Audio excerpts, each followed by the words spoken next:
Hey DJ, how you doing? I'm good. How you doing, Matt? I'm doing great, thanks. Hey, how you doing physically, and how's the ankle, and just what have you been able to do to train and kind of pick up where you left off last season?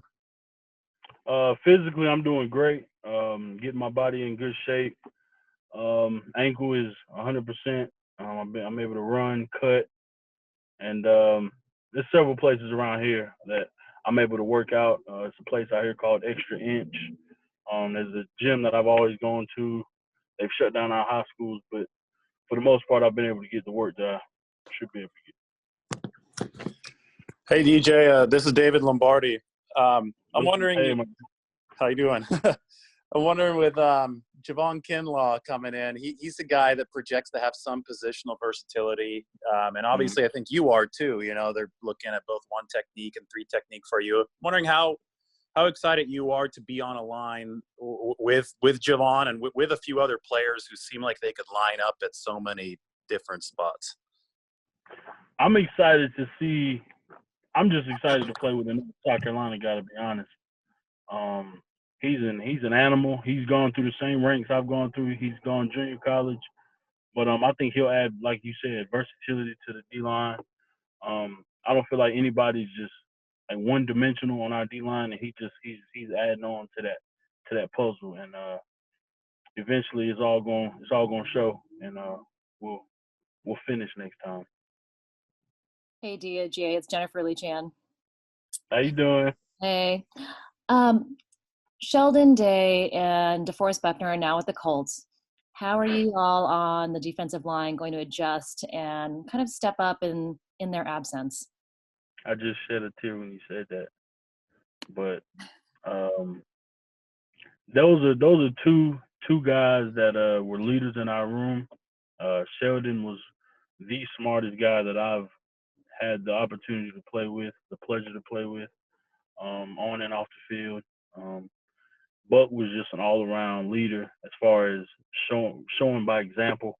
He was always on time. Buck was the guy. Buck was, if you want to know how to do something right, watch Buck. But just losing those two guys is tough. But we have enough leaders in the room like Eric, even a young Bosa, D Ford, guys that can step up and fill that role. Hey DJ, this is Chris Biederman from the Sacramento Bee. Just wondering, did you have any procedure or anything on the ankle after the injury? And I'm also curious as to what you can do entering the season, or how you can improve as a pass rusher to provide some punch on the inside. I did not have a procedure on my ankle, and as far as pass rush goes, if I don't stop my feet, I feel like I can get to the quarterback. The second my feet stop, I'm stuck in mud, and I'm not going to get to the passer. But as long as I keep moving my feet, as my defensive line coach continues to tell me, and that's what I'm working on, I can get to the quarterback. DJ, what's up? Marcus Thompson here. Had a couple for you. One, now that the NBA season's over, which South Carolina guys Rookie of the Year, Zion or Ja? And two, how difficult was that Super Bowl for you, and how motivating was it? I'm about to go with Ja. I ain't gonna lie to you. Ja is he's a different. He'll come out of nowhere and just dunk on you. First of all, I mean, we know about Zion, but Ja is very versatile. He can shoot, which he's showing now, and it's just my guy. But as far as the Super Bowl goes, it was more motivating than disappointing because I wasn't able to play. And just to see my brothers out there fighting, just to see that we had an opportunity to win is motivation to me that we can get back to that game. So I'm just working right now, just like I know the rest of my teammates are, to get back. DJ, going back to the question about providing some pass rush, do you think you have that in you to be?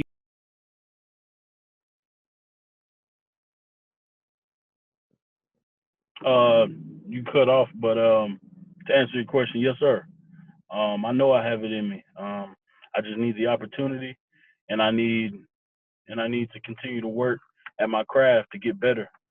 Like I said, if I stop my feet, I'll be stuck in mud and I won't be able to make any plays. But as long as my feet keep working, my hands are working, I can get to the quarterback.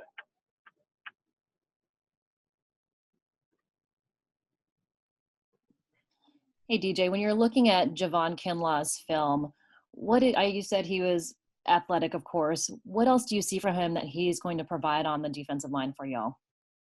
I see nothing but excuse my language, he's a grown ass man.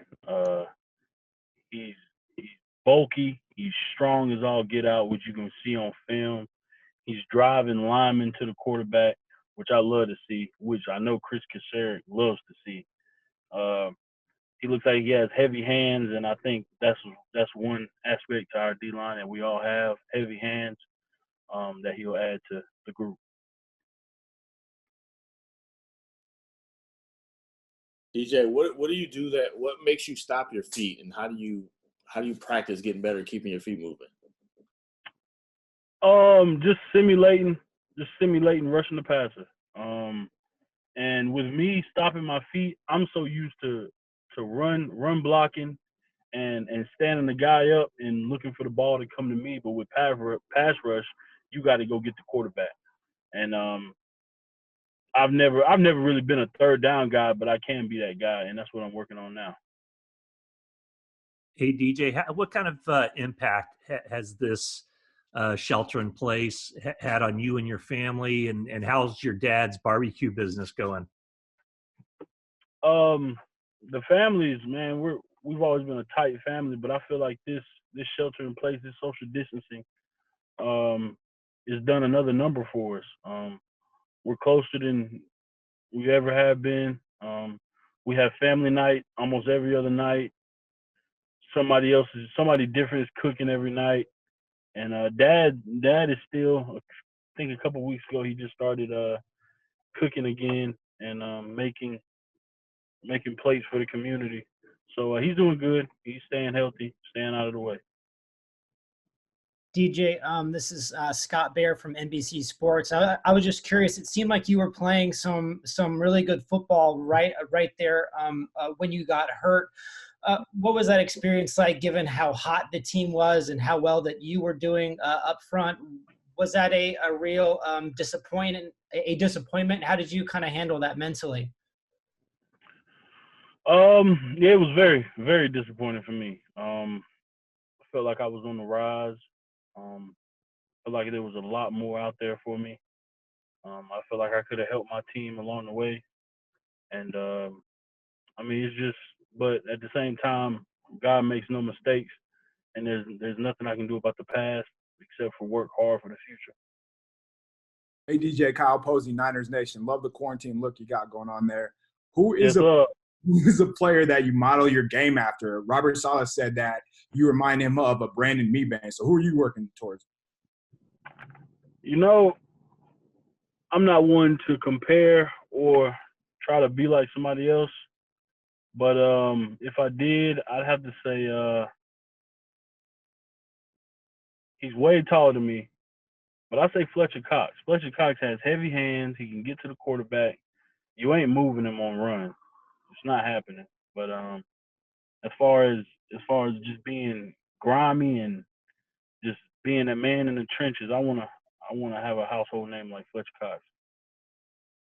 DJ, this is Kris again. Going back to the family thing and the weird off season we're all going through. How has this impacted your engagement? I'm not sure when you guys were planning on getting married, and also how many family members do you guys have currently under one roof right now?